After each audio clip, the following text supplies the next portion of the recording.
ngayon pauwi sa rest house namin sa Pampanga. Ang rason kung bakit kami uuwi doon dahil birthday na nag-iisang paboritong anak ni Angeline at Angelo mapagmahal. Ganda lang talaga ang ngiti ko pero hindi ako yun. Naksyuta. Kaya kami magdiretso sa rest house, nagaya muna ako saglit kay Bebo na maglugaw. Crave na crave kasi talaga ako sa lugaw, ilang araw na, pero wag niyo akong ichismis, hindi po ako buntis. Pero at least, bumawi naman ang date sa akin si Bebo. Nakalimutan niya kasi naman sa rin namin kahapon. Naksyuta. Yan nga, fast forward, nagbiyahe na nga kami at ginabi na nga kami nung nakarating kami dito sa rest house. Di pa ako masyado nag-a-update sa inyo tungkol dito sa rest house na pinagagawa namin, pero patapos na nga siya. Tingnan namin dito, busy si Angeline mapagmahal dito sa binili niyang motor para sa kapatid ko si H2. Eh, balo mo lang balo talaga rin favoritan ako. Singka, effort pa mo ni nanay. Dininan niya pa na ng ribbon. Bala mo men niyang butyang rapon. Yung paborito kong kumot tong high school ako, pinantaklob lang niya sa motor ni H2. Naksyuta.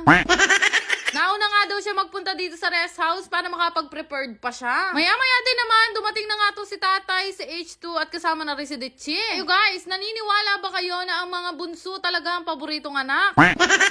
Paborito din naman ako eh. Paboritong pagalitan kapag ka nag-aaway na yung mga kapatid ko. Nag-iisang anak na lalaki lang kasi tong si H2 tapos nataon na bunso pa. Natanggi pa mo ng nanay ko na paborito niya tong si H2. Eh sabi ko sa kanya, lahat ng meeting sa school ni H2 kasama siya. Samantalang ako, graduation ko na. Nakipag-sub pa sa tatay ko. Naksyuta. Intindihan ko naman siya. Siguro nahihiya na siya magpunta nun ng school kasi panay ako nag-guidance. Charis. Pero ayun nga, mabalik nga tayo dito sa celebration ng birthday ng paboritong anak. Bumili na nga lang din ako ng cake, tas bumili na lang din ako sa fast food na mga pwede namin kainin. Kasi wala nga pwedeng lutuan dito pa sa rest house. Wala pa rin kasi kami kuryente, tubig dito. At syempre wala pa rin mga gamit, kaya hindi pa kami pwedeng magluto. Pero dito namin naisipang i-celebrate ang birthday ni H2. Paano ba naman kasi sa amin? Masyadong masikip. Marami-rami na nga rin itong binili kong handa ni H2, tas nagluto pa ng konti si nanay. O tingnan nyo nga, paano nyo sasabihin hindi paborito? Pinagluto na, merong pambagong motor. Ay. Nga kami kumain, tinawag ko muna si H2 at si Ditchi at pinagkanta nga namin siya.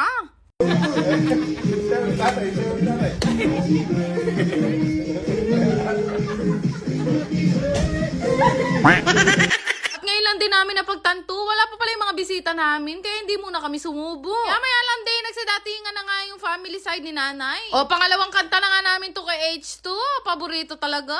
Tsari. Pero matagal na daw pala niya talaga sinasabi kay Ditchi na gusto daw niya magkaroon ng bagong motor. Tapos tumawag din kanina sa akin si Angelo at Angeline mapagmahal na bibilhan nga daw nila ng bagong motor tong si H2.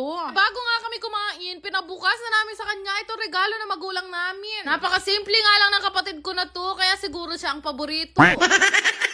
Deserve naman niya ng bagong motor. Paano ba naman simula kinder hanggang ngayong makapagtapos siya ng grade 12, laging with honor yan. Naman i-close na lang ang mouth, Mengay Vlog. Baka rugo magkaungkatan pa tayo ng grade nung high school. Naksyuta? Pre, binibiro ko lang kayo. Masayang masaya ako sa mga nangyayari sa kapatid ko ngayon dahil hindi nila naranasan yung hirap na pinagdaanan ko nung kapanahon ng high school pa lang ako. Hindi mo pambayad sa service at pamasahe, wala rugo ako kaya nilalakad ko kahit 25 kilometers pa yan. Naksyuta?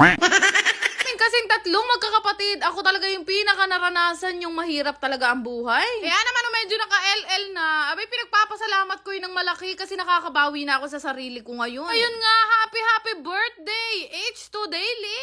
Just kamimingat ka lalo na sa pagdadrive mo araw-araw. Yan yun naman, kahit gaano kahirap ang buhay noon, pinalaki pa rin ako ng nanay ko na masiyahin at makapalang muka. Naksyuta?